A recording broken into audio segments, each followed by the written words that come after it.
जैसे गुरुजी देखो, मैंने आपको जैसे बताया था कि मैं अभी 9वां महीना चल रहा है, मुझे विपस्सना साधना कर रहा हूँ मैं। हम्म। तो लाइक जब मेरा 5 महीने कंप्लीट हुए ना, तो लाइक मतलब एक एंजाइटी हो रहा था मुझे कि लाइक अभी कोई मेरे चेहरे पे मार देगा। हम्म। फिर लाइक मैंने वो एक हफ्ता हुआ मुझे, लाइक कोई आएगा चेहरे पे मारेगा। फिर वो 10-15 दिन बाद बंद हो गया वो। फिर हम्म। जैसे 7वां महीना आया तो फिर मुझे और एक एंजाइटी होने लग गया कि जैसे कि कोई आग फोड़ देगा या और कुछ कर देगा। लाइक अभी मुझे ना कल से एकदम बोलते हैं ना, एकदम स्ट्रांग एंजाइटी आ रहा है कि अभी मैं जाऊंगा किधर भी बाहर मतलब, तो लाइक कैसा डेथ वगैरह हो जाएगी मेरी। तो ऐसा मतलब क्यों हो रहा है? मैंने आपको ये पहले भी पूछा था लाइक सेम, तो आपने मतलब जवाब दिया था मुझे कि ये अपना ईगो जो होता है, अहंकार, वो खत्म होता है। तो इससे ही रिलेटेड है ये। नहीं मतलब ये सब जो अब जब बैठते हो ना विपස්සना में, हाँ हाँ तो उसमें तुम्हारे अचेतन की परतें खुलती है। हाँ हाँ हाँ। जितने आप शांत होते हो ना, उतना अचेतन उभर कर बाहर आता है। मतलब मैं तो इसका मतलब इससे संबंध क्या है मतलब? ये तुम्हारी सब जो मेमोरी है ना, वो हाँ तुम्हारे हाँ इस जन्म की, पिछले जन्मों की, पहले की मेमोरी है, जो हाँ। सबकॉन्शियस में होती है। अब जैसे ही तुम ठहरते हो, शांत होते हो, कुछ बस सिर्फ देखते हो देखते हो देखते हो, वही विपश्यना है। तो देखने हम्म। में वह सब मेमोरी उभर कर बाहर आती है। तो वो हाँ हाँ डेफिनेटली वो इफेक्ट करती है, वो तुम्हें दिखा, वो अनुभव के अर्थ में आती है कि जैसे अभी कभी पहले मृत्यु का, किसी कोई जन्म में किसी और तरह से मृत्यु हो, तो हम्म। मृत्यु का डर क्रिएट होने लगता है। कि जैसे हम्म। अभी एंजाइटी आ रही है आपको, पहले पहले क्या बोला आपने? पहले मुझे लाइक एंजाइटी होती थी कि कोई आग फोड़ देगा, कोई हाँ मार भाई, देगा।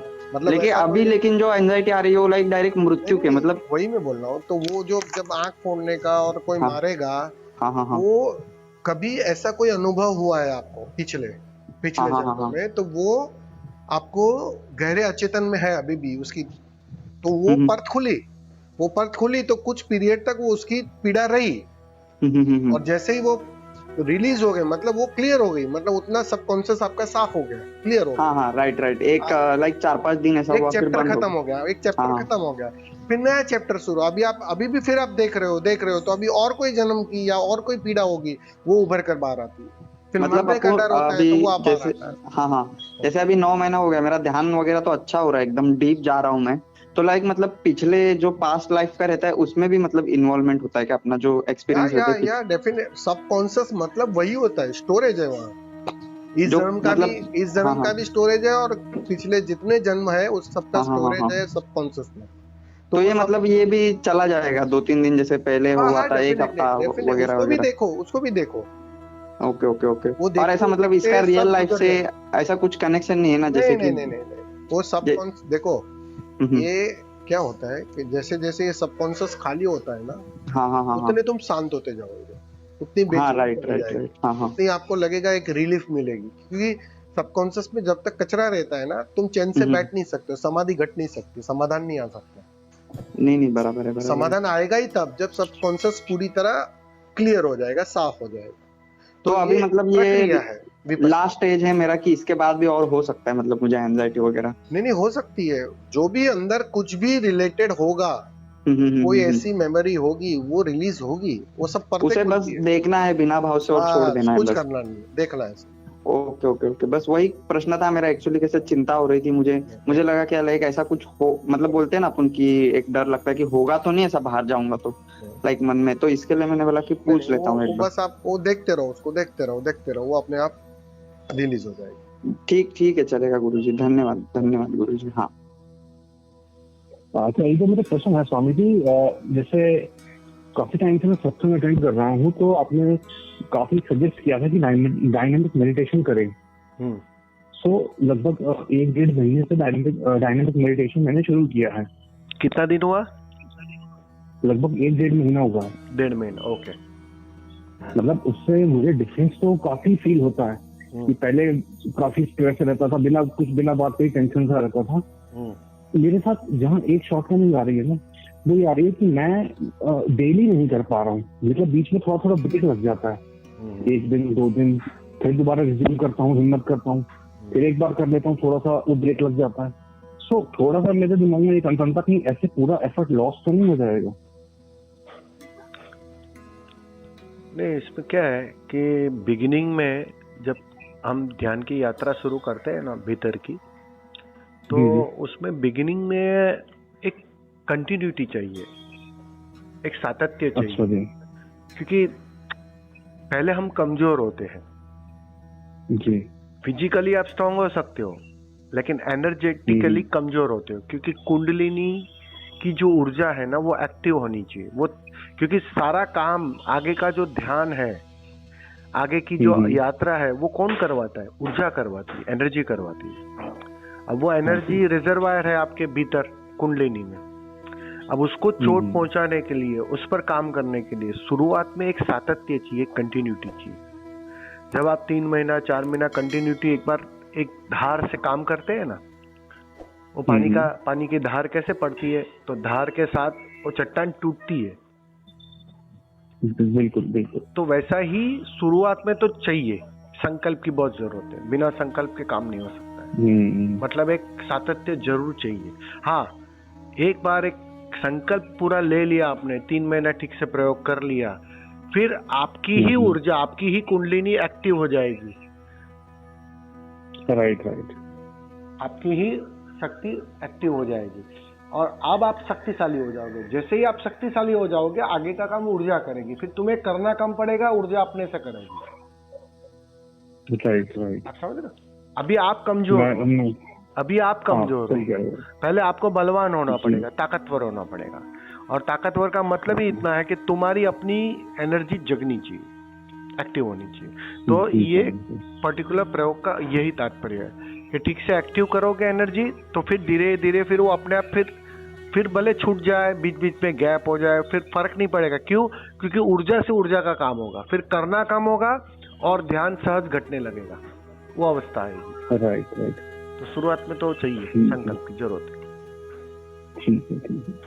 एक बात और मुझे पूछना था स्वामी जी, जैसे मेरा बर्थ हुआ था वो सिख घर में हुआ था, तो जैसे शुरू से थोड़ा एडवाइस कर देते हैं बड़े, तो मुझे घर में कहा था कि आप पाठ किया करो। हर घर में जैसे होता ही है नॉर्मल। ठीक है। तो मैं शुरू से, मेरी आदत थी, पहले करता था। ठीक है। अब जब जुड़ा मैं ओशो उनके मेडिटेशन से पता लगी चीजें, तो अब मुझे ये रियलाइज हो रहा है कि जो मैं करता आ रहा था वो सिर्फ एक हैबिट थी। मैं करता था तो उसमें मुझे ना ये होता था कि जैसे कर लिया ना, तो अगर नहीं किया जिस दिन, तो उस दिन तो एकदम दिमाग भारी भारी सा हो जाता। कई बार तो सर में दर्द भी हो जाता था, और कर लो तो फिर वो नॉर्मल रहता था। तो अब जैसे हम डायनामिक कर रहे हैं, जैसे होता है ना, जैसे डायनामिक करते तो मैं नहीं करता हूँ और मुझे कुछ नहीं होता, मतलब ठीक रहता हूँ मैं बढ़िया। मगर कभी एक आध दिन कभी छूट जाता ना, तो वो हल्का सा ना दिमाग भारी भारी सा होना शुरू हो जाता है। मतलब उसको एक्चुअली क्या है कि हमारे वहाँ इंडियंस में पर्टिकुलर ये परंपरा की जो सिस्टम है ना, हम लोग धर्म को जन के साथ तोलते हैं। आप सिख घर में हो तो आपको पाठ के लिए इंसिस्ट किया गया, और कोई होता है हिंदू घर में तो मंदिर के लिए इंसिस्ट करते हैं। हाँ, एक ही चीज है। तो ये जो आदत होती है ना, वो गहरे चली जाती है और अनुभव तो है नहीं, स्वाद तो है नहीं। अब होता क्या है, जब डायनामिक या कोई भी ध्यान आप शुरू करते हो, प्रयोग शुरू करते हो, तो प्रयोग करता क्या है? पुरानी आदत को तोड़ता है। उसका काम ही यही होता है कि तुम जिस पुरानी आदतों से ग्रसित हो, जिससे बंधे हो, उस आदतों को तोड़ना, ताकि कुछ ना करने की नई आदत निर्मित हो। ये पर्पस है ध्यान का, प्रयोग का यही तो पर्पस है कि तुम्हारे पास एक नई आदत होनी चाहिए कि बिना कुछ किए तुम ऐसे ही बैठ सको। आप समझ रहे हो? वही तो असली कला विकसित करनी है ना। वो कला हम भूल गए। हमने सब कुछ बाहर से थोप दिया है, धर्म तक को बाहर से थोप दिया है। जो अनुभव की बात है उसे बाहर से हम जानना चाहते हैं, जो हो नहीं सकता। जिन्होंने आज तक जाना है, आपके गुरुजी ने, नानक ने, बुद्ध ने, कबीर ने, जिसने भी जाना है वो अपने अनुभव से जाना है। सबका पर्सनल अनुभव है, हमें पर्सनली करना पड़ेगा। यस। तो हम उनका कॉपी पेस्ट नहीं कर सकते। हाँ, एक्चुअली अगर वहां से सीखना है तो यही तो सीखना है ना, कि वो किसके पीछे नहीं चले थे। राइट। और उपलब्ध हुआ, तो तुम्हें भी वही करना है। मतलब वो उसके लिए यात्रा भीतर से करनी पड़ेगी। और इसीलिए ओशो ने वैज्ञानिक रूप से ये सब ध्यान भी दिया कि तुम इस ध्यान से थोड़ा गुजरोगे ना तो तुम तैयार हो जाओगे अपने भीतर में ठहरने के लिए, ये सारी कंडीशनिंग को छोड़ने के लिए। ये सब तैयारी होती है पूरी, और जैसे ही वो तैयारी पूरी होती है तुम सहज ही समाधि की ओर बढ़ने लगते हो। ऐसा। अच्छा स्वामी जी, एक मेरा प्रश्न और था कि जैसे पहले डायनामिक नहीं करता था ना, तो वही टेंशन लगी रहती थी, मतलब काम की, प्रोजेक्ट की, ये वो दुनिया भर का। तो अब जो मैं कर रहा हूँ ना, वो टेंशन तो मेरी कम हो गई है, बट ना अब काम करने का भी मन नहीं करता। मतलब जो रोज हमारा काम है, जो हमारी, जिसे हम कहते हैं ना रोजी रोटी है, वो वाला काम, अब काम करने का भी मन नहीं करता।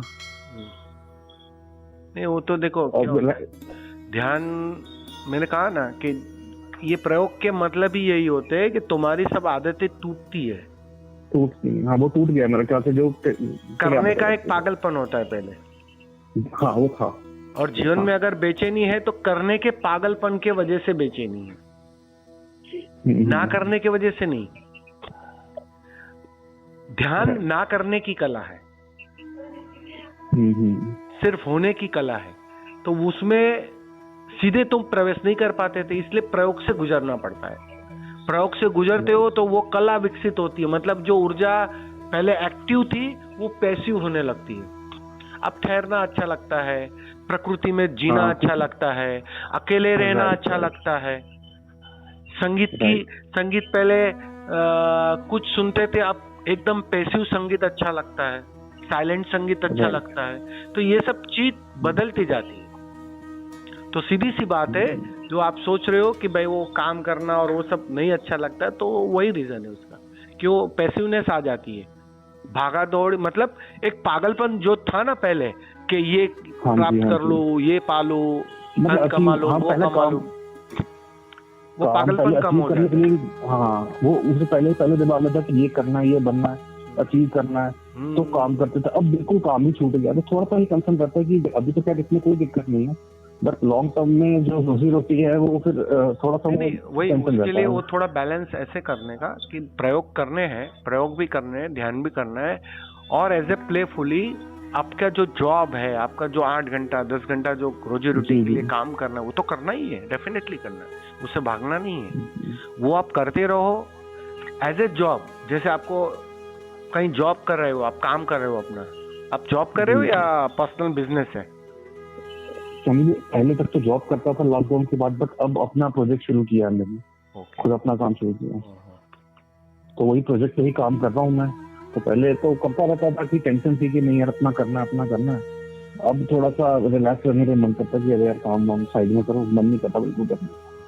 तो वही थोड़ा सा कंफर्म था मुझे। नहीं, वो तो देखो बैलेंस तो थोड़ा करना ही पड़ेगा, क्योंकि देखो क्या होता है कि एक पागलपन होता है, वो पागलपन कमजोर हो जाता है। दौड़ने का, ये बनने का, ये पालो। पहले सोचते थे कि अभी BMW कार चाहिए, अब BMW की उतनी ख्वाहिश नहीं रहेगी। ठीक है, एक छोटी गाड़ी भी रहेगी तो है, नहीं है तो नहीं है, हाँ, छोटी गाड़ी भी रहेगी तो चलेगा, समझ रहे हो? तो शांति होगी। ये आपके अंदर की शांति के लिए, आपके अंदर के आनंद के लिए, आपके स्वभाव के लिए बहुत शुभ लक्षण है। लेकिन डेफिनेटली BMW कार नहीं मिलेगी आपको, लेकिन उसके लिए भी आपके अंदर एक सेटिस्फेक्शन आएगा कि ठीक है, मैं तो ऐसे ही आनंदित हूँ, जरूरत क्या है? BMW आएगी तो और परेशानी है, फिर उसको संभाल उसकी देखभाल करनी पड़ेगी, मेंटेनेंस करना पड़ेगा, कोई क्रैश ना लग जाए, मतलब चोरी ना हो जाए। वैसी थॉट्स आने लगेगी जो पहले वो थॉट्स नहीं आती थी। आप समझ रहे हो? क्योंकि थिंकिंग ऑफ लेवल बदल जाता है। तो ये ठीक है, होता था कि दूसरा की आंखों में दिखा दूं कि मैं भी बहुत बस मतलब जो अहंकार को पोषित करने की जो दौड़ थी ना, वो कमजोर होने लगी। अब अहंकार को पोषित क्या करना है? अब तो जो जैसा हूं वैसा हूं, मैं मस्त हूं ना, बिना कारण नाच रहा हूं, बिना कारण मस्त हूं। आपको देखकर लोग जलेंगे कि देखो भले कुछ नहीं है, फकीर है, लेकिन उसकी मस्ती देखो, उसका आनंद देखो। आप समझ रहे हो? जो धनी भी नहीं पा सकता है। एक संत का जो आनंद है, वो राजा भी उसके पैरों में पड़ते थे, पता है ना? वो उसी की वजह से। तो वो उपलब्ध हो रहा है। तो सीधी सी बात है, यहाँ क्या है, दोनों हाथ लड्डू नहीं मिलते। आप सब पाना भी चाहोगे बाहर का और आप कहोगे मैं शांत रहूं, तो ये थोड़ी असंभव बात है, ये हो नहीं सकता है। तुम जितने राजी होते हो ना, जैसे हो उसमें, वैसे आनंद की मात्रा बढ़ती है, उतनी मजा आने लगती है जीवन के अंदर। तो वो एक्सेप्टेंस आ रहा है, अच्छी बात है। अब रही बात रोजी रोटी, वो तो करना ही पड़ेगा, डेफिनेटली करना पड़ेगा। जो काम कर रहे हो आप अपना 7-8 घंटा, वो डेफिनेटली करो, उसमें बिल्कुल कम नहीं करना है। लेकिन उसमें भी मजा आने लगेगा, प्लेफुली करो ना, जैसे प्ले कर रहे हो, जैसे ध्यान कर रहे हो, वैसे ही उसको प्लेफुली करो। बहुत से आश्रमों में तो वर्क मेडिटेशन करवाया जाता है, वो पर्पज ही वही होता है कि वो प्लेफुलनेस नहीं जानी चाहिए। फर्क क्या पड़ता है? मुझे एक बात बताओ, आप बैठे रहोगे या कुछ और काम करोगे या आपको कई आश्रम में जाके सेवा करोगे, तो उससे अच्छा अपना ही जॉब कर लो, अपना ही बिजनेस कर लो, लेकिन प्लेफुली, उसमें वो टेंशन, वो सीरियसनेस नहीं आनी चाहिए। क्योंकि अभी तो जितना काम किया था पहले, वो तो बहुत प्रेशर में और टेंशन में सब काम, मतलब आदत ही पड़ी हुई। हालांकि जब मैंने अपना भी शुरू किया ना, तो एक होता है ना कि चलो प्रेशर देने वाला चला जाता है, अब अपने अंदर से प्रेशर आना शुरू होता है, आदत वही होती है काम वैसे करने। सही बात है, नहीं वो आएगा जैसे जैसे देखो, जैसे जैसे ध्यान गहरा होते जाएगा ना, वो अपने आप रिफ्लेक्ट होने लगेगा, वो उसका परिणाम है। हमें एक्चुअली बाहर की दुनिया जैसी दिखाई पड़ रही है वैसी है नहीं, हम जिस तल पर है उस अर्थों में दिखाई पड़ रही है, बस ये बात है। ये बात समझने में सालों लग जाते हैं, आप समझ रहे हो? बाहर की दुनिया ऐसी है ही नहीं।